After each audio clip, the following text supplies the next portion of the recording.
The morning sun cast long shadows across the military compound as Staff Sergeant Elena Vasquez adjusted her rifle scope for the third time. Her hands, steady as granite despite the weight of what lay ahead, moved with the precision that had made her legendary among the special operations community. The emblem on her shoulder caught the light, a silver wolf's head with crimson eyes, surrounded by 13 stars. It was a symbol that shouldn't exist, not according to official military records. Elena had earned that emblem through blood, sweat, and an impossible mission that the Pentagon preferred to forget. 3 years ago, in the mountains of Afghanistan, she had single-handedly held off an entire Taliban battalion while her team evacuated wounded civilians. For 72 hours, she had remained in position, picking off targets with surgical precision while enemy fire rained down around her. When rescue finally arrived, they found her surrounded by over 200 confirmed kills, still conscious, still fighting. The wolf pack emblem was created in secret, awarded to soldiers who had performed acts of such extraordinary heroism that they transcended normal military recognition. Only 7 had ever been issued, and Elena was the youngest recipient in the program's classified history. The emblem came with privileges that existed in the shadows, access to resources, missions, and clearance levels that didn't officially exist. Now, as she prepared for another deployment, Elena reflected on the weight of that symbol. Each of the 13 stars represented a different quality that the bearer had demonstrated in combat: courage, precision, sacrifice, leadership, endurance, loyalty, innovation, compassion, determination, honor, brotherhood, justice, and love of country. The wolf represented the lone warrior who could function independently while never forgetting their pack. The briefing room buzzed with nervous energy as Elena entered. 12 other snipers sat around the table, all elite marksmen from various branches of the military. They had been assembled for Operation Silent Thunder, a mission so classified that even their commanding officers didn't know the full details. What Elena knew was that they would be inserted into hostile territory to eliminate a series of high-value targets who were planning a coordinated terrorist attack on American soil. Colonel Martinez, the mission commander, looked up as Elena took her seat. His eyes immediately fixed on her shoulder, and she saw the slight widening that always occurred when someone first noticed the emblem. Most military personnel had heard whispers about the wolf pack, but few had ever seen one of the emblems in person. To those in the know, it was like seeing a ghost made flesh. "Ladies and gentlemen," Colonel Martinez began, his voice carrying the weight of command, "you represent the finest marksmen our military has produced. Each of you has been selected based on your exceptional skill, your psychological profile, and your ability to operate under extreme pressure. The mission we're about to discuss will test every one of those qualities." Elena listened as the colonel outlined the operation. 7 targets spread across 3 countries, all connected to a terrorist network that had spent 2 years planning a series of coordinated attacks on American cities. Intelligence suggested the attacks would occur simultaneously during a major holiday weekend when security might be relaxed and casualty numbers would be maximized. The targets weren't just any terrorists. They were the operational commanders, the tactical masterminds who had spent years studying American security protocols and developing countermeasures. Traditional military approaches had failed to locate them, and diplomatic channels had proven fruitless. This was a last resort, a surgical strike designed to decapitate the operation before it could be executed. What made the mission particularly challenging was the timeline. Intelligence indicated that the attack was scheduled to begin in just 5 days, leaving minimal time for preparation and deployment. Each sniper would be assigned a specific target and inserted independently, with no backup and no communication with the others once the mission began. Elena studied the dossier for her assigned target, Rashid al-Zawahiri, a former military officer turned terrorist leader who had been responsible for at least 6 major attacks over the past decade. He was currently hiding in a compound in the mountains of Pakistan, surrounded by heavily armed guards and sophisticated electronic surveillance equipment. What made al-Zawahiri particularly dangerous was his tactical brilliance. He had studied at military academies in 3 different countries and had a deep understanding of both conventional and asymmetric warfare. Intelligence reports suggested he was the primary architect of the planned attacks, and his elimination was considered critical to stopping the operation. The compound where he was hiding was a fortress built into the side of a mountain, with multiple escape routes and fields of fire that would make a traditional assault extremely costly. The only viable approach was a long-range shot from a concealed position, but the distances involved would push even Elena's considerable skills to their limits. As the briefing continued, Elena found herself studying her fellow snipers. She recognized several faces from previous operations, men and women she had served alongside in various theaters of conflict. They were all exceptional marksmen, but she could see the tension in their faces as they absorbed the details of the mission. Sergeant First Class David Chen, a Marine sniper with over 100 confirmed kills, kept adjusting his glasses as he read through his targets file. Elena had worked with Chen before and knew that his nervous habit indicated he was calculating angles and wind patterns in his head, already planning his approach. Staff Sergeant Maria Santos, an Army sniper known for her ability to remain motionless for hours at a time, sat perfectly still as she absorbed the information. Her target was located in an urban environment, requiring her to find a firing position in a crowded city without being detected. Master Sergeant Robert Thompson, a Navy SEAL with extensive experience in maritime operations, would be inserting via submarine to eliminate a target on a heavily guarded island. His weathered face showed no emotion, but Elena could see the wheels turning as he considered the unique challenges of his assignment. Each sniper faced different obstacles, but they all shared the same pressure. Failure wasn't just about missing a shot or failing to complete a mission. Failure meant that innocent Americans would die in coordinated terrorist attacks across multiple cities. The weight of that responsibility was visible in every face around the table. Colonel Martinez concluded the briefing by explaining the extraction procedures. Each sniper would have a narrow window for exfiltration following their shot, with backup plans in place if the primary routes were compromised. The operations were scheduled to occur simultaneously to prevent the surviving targets from going into deeper hiding or accelerating their timeline. As the team dispersed to begin their individual preparations, Elena remained behind to discuss additional details with the colonel. Her target's location required specialized equipment and a more complex insertion route than the others, factors that had contributed to her selection for this particular assignment. "Sergeant Vasquez," the colonel said once they were alone, "I want you to understand the significance of your target. Our intelligence suggests that Al-Zawahiri is not just the tactical planner for this operation, but also the financial coordinator. His elimination would not only disrupt the immediate attack but could potentially unravel the entire network's funding structure." Elena nodded, understanding the implications. "What's the backup plan if I miss?" "There is no backup plan," the colonel replied grimly. "The window for this operation is too narrow for a second attempt. You'll have one shot, and it has to count." The weight of those words settled over Elena like a familiar blanket. She had been in similar situations before, where everything depended on a single moment of perfect execution. It was both terrifying and strangely comforting, stripping away all distractions and focusing everything down to the fundamental relationship between sniper and target. Over the next 18 hours, Elena immersed herself in preparation. She studied satellite images of the target area, memorizing every detail of the terrain and the compound's layout. She practiced with her rifle on ranges that simulated the elevation and atmospheric conditions she would face in Pakistan. She reviewed weather reports and calculated wind patterns that could affect her shot. The rifle she would carry was a custom-built weapon based on the Chetak M200 intervention system, modified specifically for extreme long-range engagements. The .408 Chetak ammunition had been hand-loaded to precise specifications, with each round tested for consistency and accuracy. At the distances she would be shooting, even minor variations in powder charge or bullet weight could mean the difference between success and failure. Elena also spent time in meditation, a practice she had developed to maintain mental clarity under pressure. The technique had been taught to her by a former Navy SEAL instructor who understood that physical skills were only half the equation for a successful sniper. The mind had to be calm, focused, and completely present in the moment of the shot. As she sat in the quiet of the preparation room, Elena's thoughts drifted to the emblem on her shoulder and what it represented.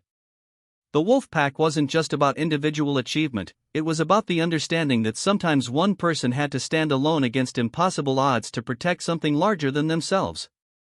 She thought about her family back in Texas, who believed she worked in military intelligence and had no idea about the dangerous missions she actually undertook. She thought about the innocent people in American cities who were going about their daily lives, unaware of the threat that hung over them like a sword waiting to fall. Most of all, she thought about the responsibility that came with her skills and training. She had been given abilities that few people possessed, and, with those abilities came the obligation to use them in service of something greater than herself. The weight of that responsibility had shaped every decision she had made since joining the military 8 years ago. The final equipment check revealed that everything was in perfect order. Her rifle was zeroed and tested, her gear was packed and ready, and her insertion route had been confirmed with the pilot who would drop her into Pakistani airspace. In 12 hours, she would be on the ground in one of the most dangerous regions of the world, preparing to take a shot that could prevent thousands of deaths. As Elena settled into her bunk for a few hours of rest before deployment, she touched the wolf emblem on her uniform one last time. Tomorrow would test everything she had learned, everything she had trained for, and everything she believed about duty and sacrifice. The 13 stars seemed to pulse with significance in the dim light of her quarters, each one a reminder of the qualities that had brought her to this moment. Outside her window, the sun was setting over the military base, painting the sky in shades of red and gold. Somewhere in those colors, Elena saw a reflection of the fire that burned within every member of the wolf pack, the unquenchable flame that drove them to stand between their country and those who would do it harm. Tomorrow, she would need that fire more than ever before. The helicopter's rotors cut through the thin mountain air as Elena checked her equipment one final time. The insertion point was still 30 minutes away, but the pilot had already begun the careful navigation required to avoid Pakistani radar systems. Flying at extremely low altitude through mountain passes, they were essentially invisible to conventional detection methods, but the margin for error was razor-thin. Elena's gear weighed nearly 80 pounds, packed with everything she would need for a potentially extended stay in hostile territory.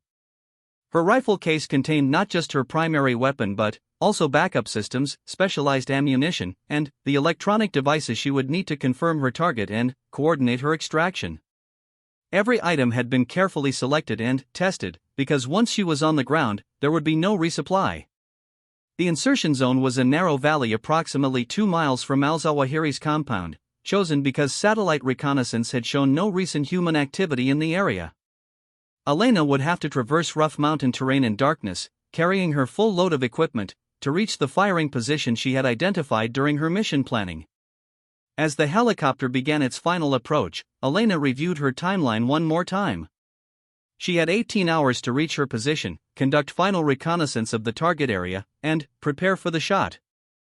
The assassination was scheduled for dawn the following day, when al-Zawahiri typically emerged onto the compound's main balcony for morning prayers. Intelligence reports indicated that this was his most predictable behavior, the one routine he had maintained regardless of security concerns. For exactly 12 minutes each morning, he would stand in the same location, facing east toward Mecca, presenting the only clear shot opportunity that analysts had been able to identify. The pilot's voice crackled through Elena's headset. 2 minutes to drop zone. Weather conditions are optimal, no wind to speak of. Pakistani military activity is minimal in this sector, but we've detected some unusual electronic signatures from the compound area. Elena processed this information quickly. Unusual electronic signatures could mean enhanced surveillance equipment, or worse, anti-aircraft systems that could compromise her extraction. She made a mental note to include this factor in her tactical planning once she reached her observation position. The helicopter settled into a hover just long enough for Elena to rappel to the ground, then immediately lifted off and disappeared into the darkness. The sudden silence was almost overwhelming after hours of engine noise, broken only by the distant sound of wind moving through the mountain passes. Elena oriented herself using night vision equipment and began the careful trek toward her firing position. The terrain was exactly as brutal as the satellite images had suggested, steep rocky slopes covered with loose scree that could trigger small avalanches if disturbed carelessly. Every step required careful consideration, not just for personal safety but to avoid leaving traces that could be detected by enemy patrols. The route she had planned followed a series of ridgelines that would provide cover from observation while offering the most direct path to her destination. Moving in complete darkness with a heavy load, she estimated the journey would take approximately 4 hours if conditions remained favorable. 2 hours into the trek, Elena encountered her first complication. A Pakistani military patrol was moving through the valley below her position, using infrared scanners to search for any signs of intrusion. She immediately went to ground, using the rocky terrain for concealment while the patrol passed beneath her. Through her scope, she could see that the patrol consisted of 8 soldiers equipped with modern weapons and detection equipment. Their movement patterns were professional and disciplined, suggesting they were regular military rather than militia or paramilitary forces. This was both good and bad news. Regular troops were more predictable, but they were also more competent and better equipped. The patrol spent nearly an hour in Elena's immediate area, conducting what appeared to be a routine security sweep. She remained motionless during the entire period, controlling her breathing and heart rate to minimize any heat signature that might be detected by their equipment. This was exactly the kind of situation her training had prepared her for, but it never became routine or easy. When the patrol finally moved on, Elena waited an additional 30 minutes before continuing her movement. The delay meant she would have less time for final preparations at her firing position, but being detected now would doom the entire mission before it truly began. The final 2 miles of the approach proved to be the most challenging.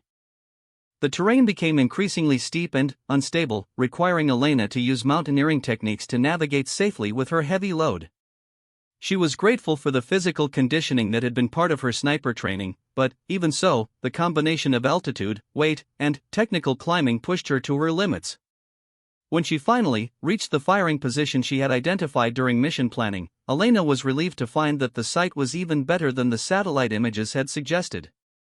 A natural depression in the rock formation provided excellent concealment while offering a clear line of sight to the target compound nearly a mile away.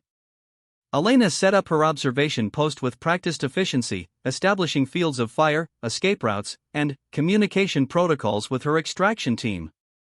The rifle went together smoothly, each component fitting perfectly into the precision instrument that would deliver her shot when the moment came. Through her scope, the target compound looked exactly as described in the intelligence briefings. The main building was a fortress-like structure built into the mountainside, with multiple levels and defensive positions clearly visible even in the darkness. Elena could see sentries moving on the walls and patrols conducting regular circuits around the perimeter. The balcony where al-Zawahiri would appear for morning prayers was on the 3rd level of the main building, approximately 900 meters from Elena's position. At that range, with the mountain air and wind conditions, the shot would be challenging but well within her capabilities. Elena spent the remaining hours before dawn conducting detailed surveillance of the compound and its security protocols. She identified guard positions, patrol routes, and timing patterns that would be crucial for her escape after taking the shot. The compound was heavily defended, but the defenses were oriented toward ground assault rather than long-range sniper attack. She also studied the target area itself, noting wind indicators, potential obstacles, and backup positions in case her primary shot was compromised. The balcony offered a clear field of fire, but there were architectural features that could provide cover if al-Zawahiri detected the threat and moved quickly. As dawn approached, Elena made her final preparations. She loaded the specially prepared .408 Chaitak round into her rifle's chamber, adjusted her scope for the current atmospheric conditions, and settled into the shooting position she had practiced thousands of times in training. The compound below began to show signs of increased activity as the morning call to prayer approached. Elena could see figures moving within the building, and she knew that somewhere among them was the man she had been sent to kill. The weight of the mission settled over her like a familiar cloak, focusing her mind and steadying her breathing. Through her scope, Elena watched the balcony where al-Zawahiri would appear. Intelligence had been very specific about the timing. He emerged exactly 3 minutes after the morning call to prayer began, always in the same location, always following the same routine. The predictability that made him an effective leader also made him vulnerable to exactly this kind of operation. Elena's radio crackled softly with an update from her extraction team. Overwatch is in position. We have visual on your location and clear routes for exfiltration. Weather conditions remain stable, wind is minimal. The sound of the call to prayer began to echo across the valley, broadcast from speakers mounted on the compound's towers. Elena felt her heart rate slow and her breathing become deeper and more controlled. This was the moment when all her training, all her preparation, and all her natural ability would converge into a single, perfect shot. She could see movement on the balcony now, shadows shifting behind the curtains that covered the opening.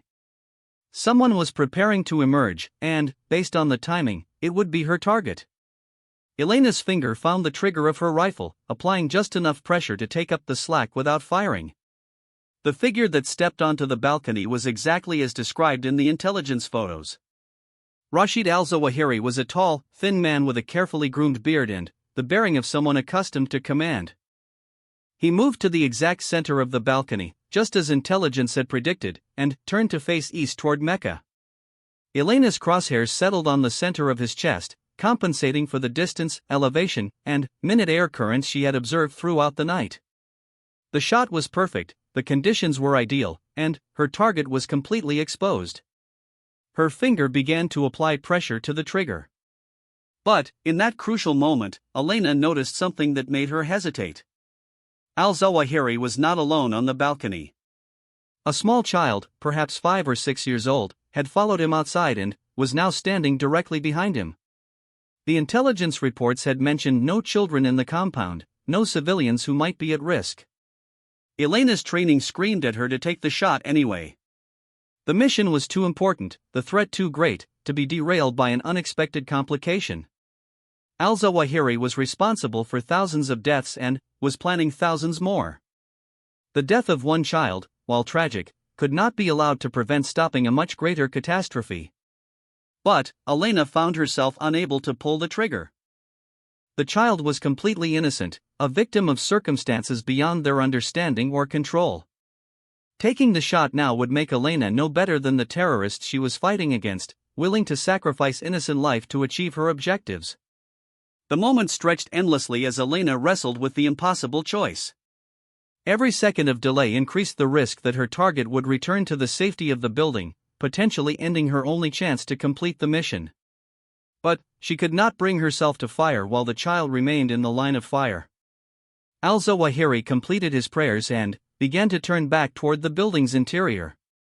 In desperation, Elena shifted her aim slightly and fired a single shot that struck the stone balustrade inches from where Al-Zawahiri stood.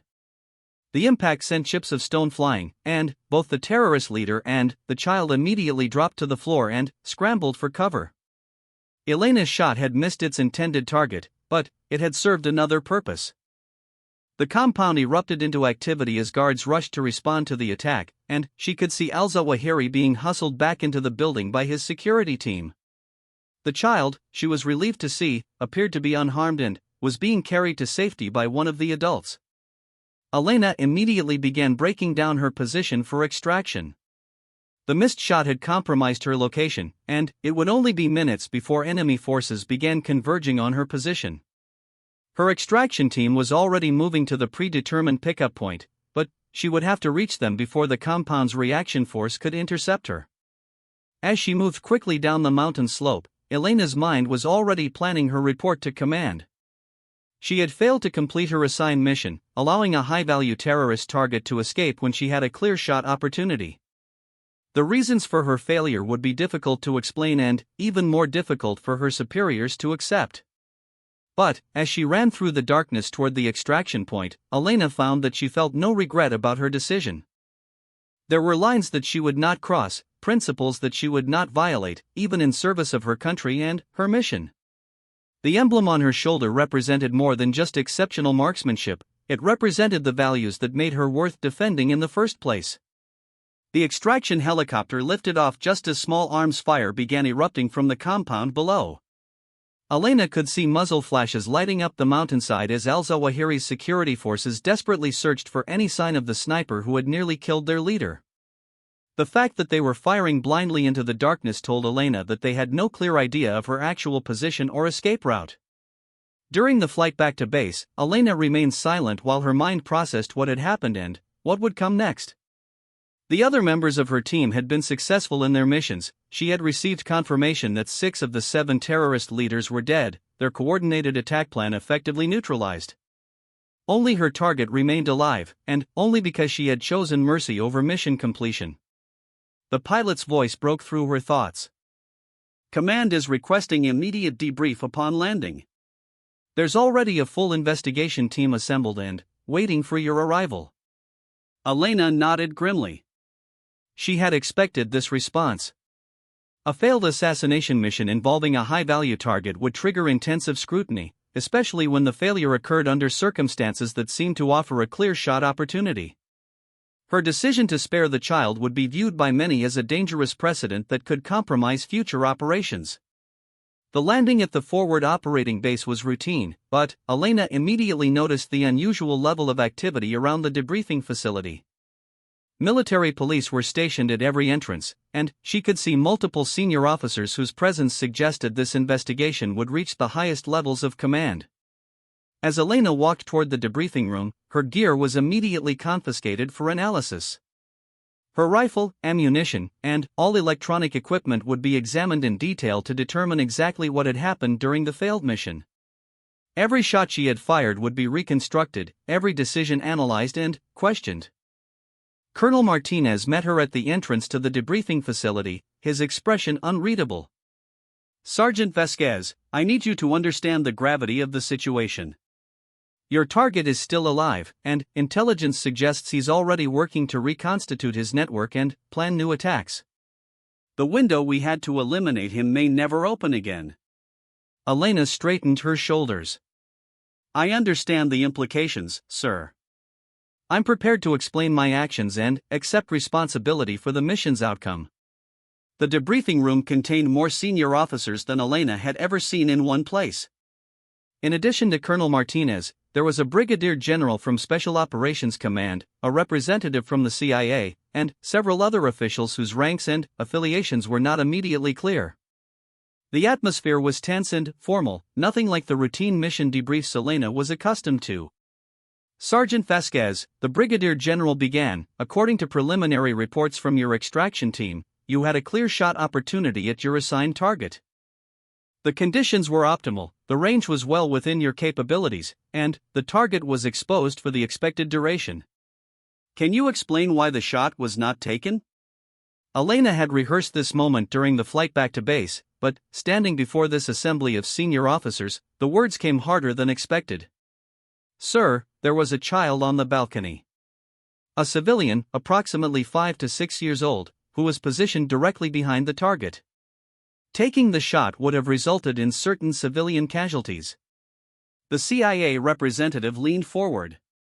"Sergeant, your mission briefing specifically covered the possibility of civilian presence.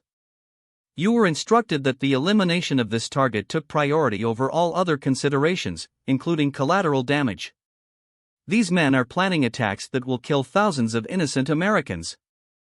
"I understand the briefing, sir," Elena replied. "But I made a tactical decision in the moment based on the specific circumstances I observed. The child was not mentioned in any intelligence reports, and their presence represented an unacceptable risk to innocent life." The general's expression remained stern. "Sergeant Vasquez, you're a sniper. Your job is to eliminate assigned targets according to operational parameters. Personal judgment about collateral damage is not within your authority to exercise. You've potentially compromised an operation that took months to plan and execute."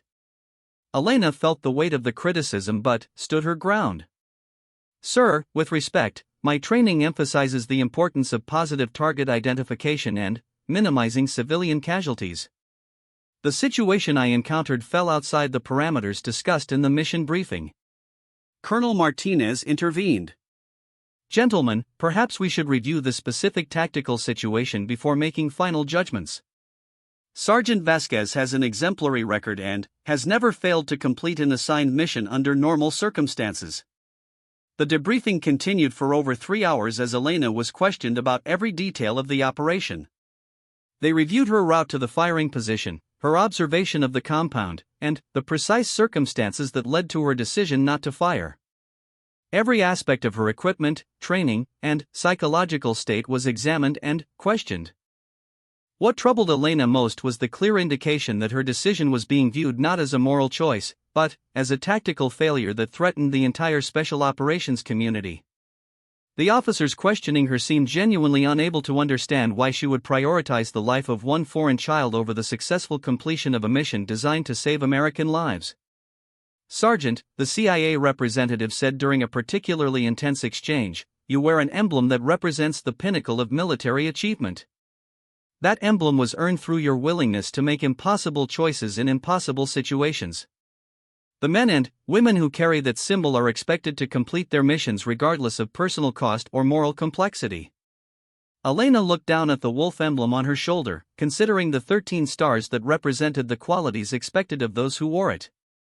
Courage, precision, sacrifice, leadership, endurance, loyalty, innovation, compassion, determination, honor, brotherhood, justice, and love of country. The irony was that her decision had been driven by several of those very qualities, particularly compassion and honor.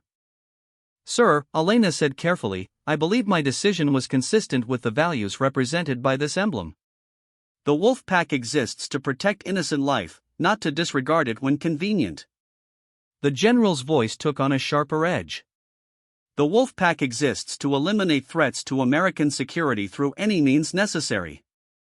Sentiment has no place in special operations, Sergeant. Your job is to follow orders and complete missions, not to make moral judgments about tactics approved by higher authority." After the formal debriefing concluded, Elena was placed under administrative suspension pending a full investigation of her conduct. Her security clearance was temporarily revoked, and she was confined to base while a board of inquiry reviewed the circumstances of the failed mission. The quarters assigned to her were Spartan and isolated, designed more for detention than accommodation. Elena found herself with nothing to do but think about what had happened and what would happen next. The investigation could result in anything from a reprimand to court-martial proceedings, depending on how the review board interpreted her actions. Over the following days, Elena received visits from various officials involved in the investigation. Some were clearly sympathetic to her situation, while others viewed her as a dangerous precedent who had allowed personal feelings to override military discipline. The divide seemed to reflect deeper philosophical differences about the role of special operations forces in modern warfare. Colonel Martinez visited her on the third day of her confinement, his expression troubled. "Elena, I want you to know that I've seen the preliminary investigation results. The other 6 missions were completely successful, and the terrorist network has been effectively neutralized. Al-Zawahiri is in hiding and no longer poses an immediate threat." Elena felt a mixture of relief and continued concern. "What about the investigation into my conduct?" "That's more complicated," the colonel admitted. "There are people who think you made the right choice under impossible circumstances, and there are others who think you've compromised the entire special operations community by prioritizing foreign civilian life over mission completion." The colonel paused, choosing his words carefully. "There's also the question of the Wolfpack program itself. Some officials are arguing that if members can't be counted on to complete any mission regardless of circumstances, then the program represents a security risk rather than an asset." This was something Elena hadn't considered. Her individual decision could potentially impact the entire classified program and the other soldiers who wore the wolf emblem. The 6 other members of the Wolf Pack had completed impossible missions under extreme circumstances, and now their program was under scrutiny because of her choice. "What do you think will happen?" Elena asked. "I honestly don't know," Colonel Martinez replied. "This is unprecedented territory. The Wolf Pack program has never had a member refuse to complete a mission for any reason. The review board is trying to decide whether your actions represent a failure of judgment or an evolution of military ethics." That evening, Elena received an unexpected visitor. Admiral Sarah Fletcher, one of the highest-ranking officers in Special Operations Command, entered her quarters unannounced. Elena immediately came to attention, recognizing the Admiral despite having never met her before. "At ease, Sergeant," Admiral Fletcher said. "I'm here to discuss your situation, but this conversation is completely off the record." Admiral Fletcher was known throughout the Special Operations community as a tough, uncompromising leader who had risen through the ranks during some of the most challenging periods in recent military history. Her presence suggested that Elena's case had attracted attention at the very highest levels of command. Sergeant Vasquez, the Admiral began, I've read every report about your mission and your subsequent decision. I've also reviewed your entire military record, including the classified operations that led to your selection for the Wolfpack program. Elena remained silent, unsure where this conversation was headed. I want you to understand something, Admiral Fletcher continued. The decision you made on that mountainside represents exactly the kind of moral courage that the Wolfpack program was designed to identify and develop. You faced an impossible choice and chose to preserve innocent life even at significant personal cost. Elena was surprised by this perspective, which contrasted sharply with the criticism she had received during the official debriefing. However, the Admiral continued, there are people in this organization who believe that moral considerations have no place in special operations. They argue that soldiers who cannot complete any mission under any circumstances represent a liability rather than an asset. Admiral Fletcher moved to the small window in Elena's quarters and looked out at the military compound beyond. The question before us now is whether the military is ready for soldiers who think as well as they fight, who can make ethical decisions under pressure while still maintaining the effectiveness that makes them valuable. Elena realized that her case had become about much more than one failed mission. It was about the fundamental nature of military service and the role of individual conscience in modern warfare. The outcome would potentially influence how special operations forces were trained and employed for years to come. What do you need from me, Admiral? Elena asked. I need you to be prepared to defend your decision before a board of inquiry that will include some people who fundamentally disagree with your choice. But I also need you to understand that there are people fighting for soldiers' rights to maintain their moral compass even in the most extreme situations. Admiral Fletcher turned back toward Elena. The emblem on your shoulder represents the best of what American soldiers can be. Don't let anyone convince you that following your conscience was a sign of weakness rather than strength. After the Admiral left, Elena found herself thinking about the broader implications of her situation. She had joined the military to serve her country and protect innocent people. Now she was being questioned for making a decision that aligned perfectly with those original motivations. The Board of Inquiry convened on a gray Monday morning in a sterile conference room deep within the Pentagon. Elena sat at a small table facing 7 senior officers who would determine not only her fate but potentially the future of the entire Wolfpack program. The weight of that responsibility pressed down on her shoulders as she prepared to defend the most important decision of her military career. General Patricia Williams, the presiding officer, called the hearing to order with formal military precision. This board has been convened to investigate the circumstances surrounding the failed elimination of terrorist leader Rashid al-Zawahiri and to determine whether Staff Sergeant Elena Vasquez acted within appropriate military guidelines during Operation Silent Thunder. Elena had spent the past week preparing for this moment, reviewing military law, ethical guidelines, and the specific parameters of her mission. She had also received unofficial support from several officers who believed her decision represented the kind of moral courage the military needed to cultivate rather than discourage. The prosecution's case was presented by Colonel James Harrison, a career military lawyer known for his rigid interpretation of military discipline. His argument was straightforward. Elena had received clear orders to eliminate a specific target and had failed to complete her mission when a clear-shot opportunity presented itself. Members of the board, Colonel Harrison began, the defendant was given explicit instructions regarding this mission. She was told that the elimination of Rashid al-Zawahiri took priority over all other considerations, including potential civilian casualties. Her failure to complete this mission has allowed a dangerous terrorist to remain at large and potentially reconstitute his network. Colonel Harrison presented a detailed timeline of the mission, emphasizing Elena's extensive training, the clarity of her orders, and the optimal conditions that existed at the moment she chose not to fire.